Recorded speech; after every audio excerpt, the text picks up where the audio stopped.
Alright, what is up, DIY people? I'm Beth the Builder, and I'm gonna make a big old ruler.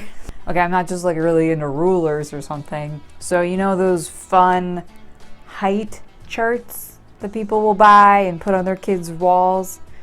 Okay, well like that, I'm gonna make my own because making things is my thing. So I could have used this piece right here. It's like 4 feet tall, but it just seems too boring and plain, honestly. So I decided to use a bunch of pallet wood because I feel like pallet wood has like, I don't know, just way more character to it. And also wood is expensive, so I feel like in the future I'm gonna want that for something else. I thought I would have more stuff like this, longer planks that are really rustic looking. So I had more stuff that was wide and kind of like this. So I chopped all of these pieces to 8 inches and I'm going to piece them together, sand it, and then I'm gonna paint it, probably not stain it. I don't know. I haven't decided yet. So here's the nice thing about doing it yourself. You can just make it up as you go, okay? If you don't have a plan, you chop all these boards and then you're like, what do I want to do with this? You can just decide, okay? You can just figure it out. So that's pretty nice. But I have a vague idea. I'm gonna do some funny, like do heights on it. I mean, that's what it is. But do like funny heights on it. So like you're the height of 2 small penguins stacked on top of each other, or you're now the height of 17 mice stacked on each other. Like goofy stuff like that because I think it's funny.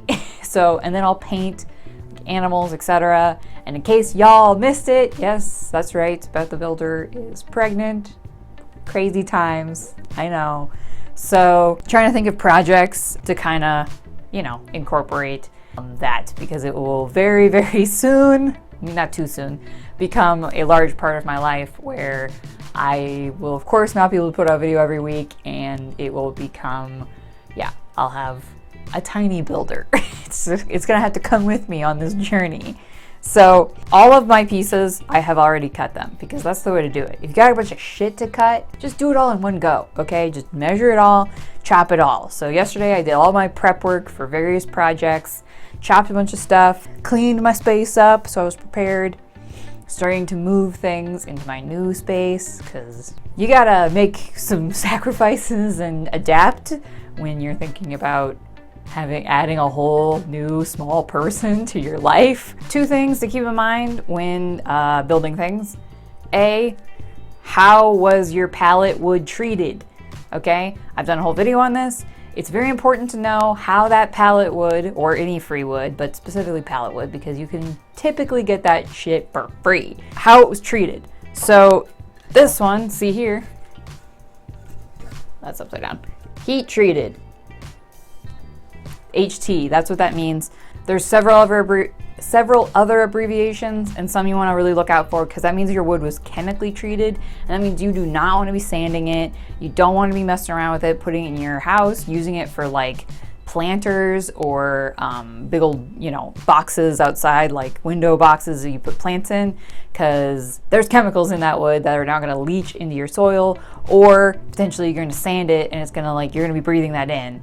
One way or the other, even if you're wearing a big old respirator, okay? Second thing, keep in mind, this is something that it took me a good year or 2 to figure out of all my DIY stuff. Keep in mind, kerf. When you're chopping shit, you're losing wood, okay? So, long time, I was measuring stuff, cutting stuff, and I was like, why are all these measurements wrong now? It's because of kerf, okay? Keep that in mind. It's definitely something that carpenters know about, but just like average DIYers are not going to know that. So I have an ass load of books. Some I inherited from my dad, some I've picked up, etc. And there's like one that mentions kerf, and it's specifically about woodworking, which makes sense. But for any kind of DIYing, it's like really important to know about this. So for any DIYing, it's really important to know about this, and I did not. So I want to share that with people because it's so important. And if you want to know more about this, there's this cool guy. His channel's called The Honest Carpenter, and that's where I learned about it. And he's like shares all kinds of experience and tips and tricks from his carpentry experience. I'm not a carpenter, so I don't know about this stuff, but it's a really, really great resource for people just trying stuff, DIYing, to learn some really technical skills, tips and tricks and stuff. So check that out. Otherwise, just keep in mind, kerf, look it up. Otherwise, it is the wood that you are going to lose to sawdust when you cut something, no matter how you cut it. You could cut it with a friggin' laser beam and you're going to lose some wood. And that means that you have to account for that thing. So I did not do this for a very long time, and I was like, why are all these measurements wrong? I don't understand. And that's why. So I want you to know. So I'm going to probably piece these all together and then sand them, and then we'll get to painting them, designing them. But it's going to hang on a wall a good foot or so, because no one's going to be measuring a baby, okay? I mean, at least I'm not going to be measuring a baby. But once they start to get taller, I can't imagine that our kid would be over 6 foot tall or so. I can't imagine them being taller than that, but it's gonna hang on the wall. And then, you know, it's a fun thing that, guess what? You can move with it. That's something that if you write, like there's several markings in my house, because my house is so old, of people who have marked their children's heights, but you can't move that door frame. Like that's gonna be pretty difficult to do. So, my mom moved with like a 2x2 because they move so much. So that was like our height measurement. That was this big old yard. It was like a stick, you know, like a 2x2, and each of us had a side. It wasn't like fancy or anything. And then it had all our heights on it until I like outgrew the stick, basically.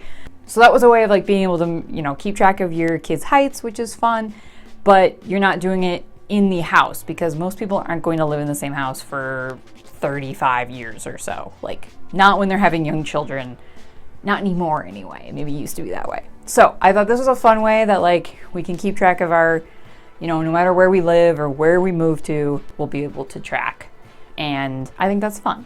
Anyway, enough about that shenanigans. Let's get to doing this thing.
I have finished my height board. So I made it 2, 3, 4, and 5 feet, and I will hang it at the right height. So all pallet wood, and then yeah, I braced it on the back and painted it up. All paint I had. Looked up some fun stuff online of animals, animal heights, as well as some fun, cute animal pictures. So, and then I free-handed all of it after sketching out approximately where I wanted things. 3, I think, is my favorite. 3 feet is 2 penguins stacked on top of each other. That's how tall you are. I think that's funny. So, and I stole these penguins, the design from Adventure Time. Gunther, the penguin, is Ice King's like sidekick. Yeah, and then you got a koala, a llama, a kangaroo. Pretty cool. I like it a lot. I think it'll be cute and pretty fun because I made it myself. So you can't beat that, you know? Yeah, hell yeah. So all just janky pallet wood, and then you get to create something really cool for, you know, your kid, which is pretty cool. Pretty weird for me still to think of myself as a parent. I don't think I will feel like a parent for a while until maybe I'm like doing it, perhaps. That's probably when you feel that way. Right now I feel you know, just like a person that's preparing for to care for a fragile, tiny human. If you want to support me, obviously subscribing is a great way to do that. So, you know, click that subscribe button. Otherwise, you can check out my Patreon.